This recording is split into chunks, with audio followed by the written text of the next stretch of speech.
Hi friends, welcome to my channel Laddu art Bujji. ఈరోజు వినాయక చవితి ఎందుకు జరుపుకుంటారు, వినాయకుడు ఎలా పుట్టారో చెప్తానండి. ఈరోజు మా ఇంట్లో పూజ జరిగింది. ఆ వీడియో ఇది. పూర్వం గజేంద్రుడు అనే రాక్షసుడు శివుడికి తపస్సు చేయగా శివుడు తపస్సుకి మెచ్చి నీకు ఏం వరం కావాలో కోరుకోమని అడగ్గా గజేంద్రుడు ఎప్పుడు నువ్వు నాతోనే ఉండాలి, నా పొట్టలో ఉండాలని వరం కోరతాడండి.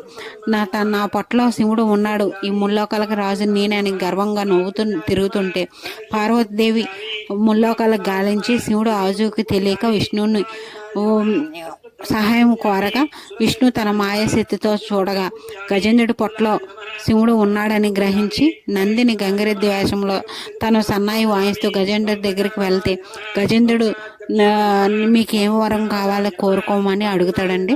నీ పొట్టలో ఉన్న శివుడు మాకు కావాలి అని అడగగా శివుడిని నేను ఎలాగా చనిపోతాను కాబట్టి నా శిరస్సు ఈ ముల్లోకంలో అందరూ నన్ను పూజించేలాగా వరం కోరుకుంటాడండి. శివుడు కైలాసానికి వస్తున్నాడు అని తెలియగానే సంతోషంతో అభ్యంగన స్నానం చెయ్యాలి అని అనుకుంటుంది. ఆమె ఒళ్ళంతా నలుగు పిండి పూసుకుంటూ ఉంటుంది. సంతోషంలో ఆమె ఒంటి మీద ఉన్న పిండితో ఒక చిన్న పిల్లవాడి విగ్రహం తయారు చేస్తుంది. ఆ విగ్రహం ఆమెకు చాలా నచ్చుతుంది. ఆ విగ్రహాన్ని తన కొడుకు అనుకుని ప్రాణం కూడా పోస్తుంది. అతనే వినాయకుడు. నాయనా వినాయక, నేను స్నానానికి వెళుతున్నాను, నువ్వు ద్వారం దగ్గర నిలబడి లోపలికి ఎవ్వరిని రానివ్వకు అని చెబుతుంది.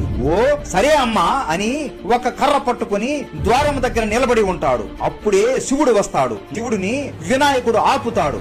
లోపలికి ఎవ్వరిని పంపవద్దు అని మా అమ్మ పార్వతీమాత ఆజ్ఞాపించింది. మీరు ఎవరైనా సరే కొద్దిసేపు ఎదురు చూడండి అని చెబుతాడు.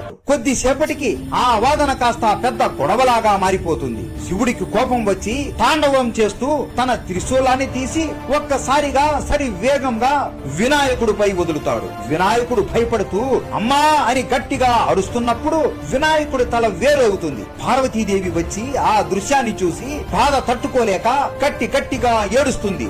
ఎందుకు స్వామి ఇలా మన కొడుకుని చంపేశారు అని కోపంతో అరుస్తుంది. ఆ అరుపులకి ముల్లోకాలు దద్దరిల్లిపోతూ ఉంటాయి.